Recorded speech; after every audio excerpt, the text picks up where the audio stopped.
Hi, this is Pete Birchler of StockMarketAlchemy.com, and it is March 14th, Thursday, after the close, and I wanted to quickly detail a setup here for tomorrow, for Friday. The chart we're currently looking at is the IWM ETF, so the Russell 2000 ETF, and the setup here is that we're looking at a daily time frame that is to some extent overbought, and price has been hugging its upper Bollinger Band. We've had the largest up day today from open to close that we've had basically since this volatile bottoming period here. So over the last 10 days or so, this is the largest open to close day of them. So it might be somewhat of a climactic type of day. And then we can also see that price is just underneath the upper Bollinger Band. And whenever the market is overbought and then we see a gap up that opens outside the Bollinger Band, and especially if that opens above the previous day's high, that can create a nice short-term trading opportunity where if it opens above the high and then trades back below the high, that can trigger a short entry for a holding period as short as just 1 day and exit at the close.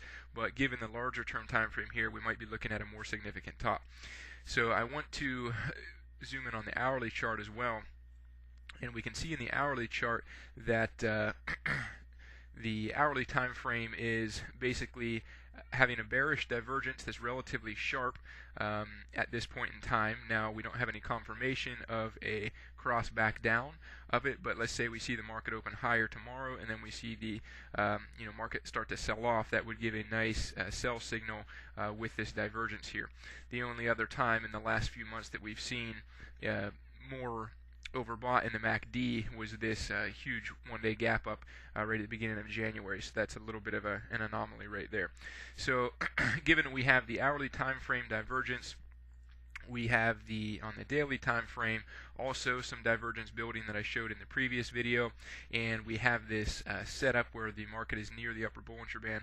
If we do see a gap up tomorrow, we could potentially look for a sell-off type of day, something to the effect of this day that happened on the 20th of February. Some similar setups have occurred at some past highs. I know at the May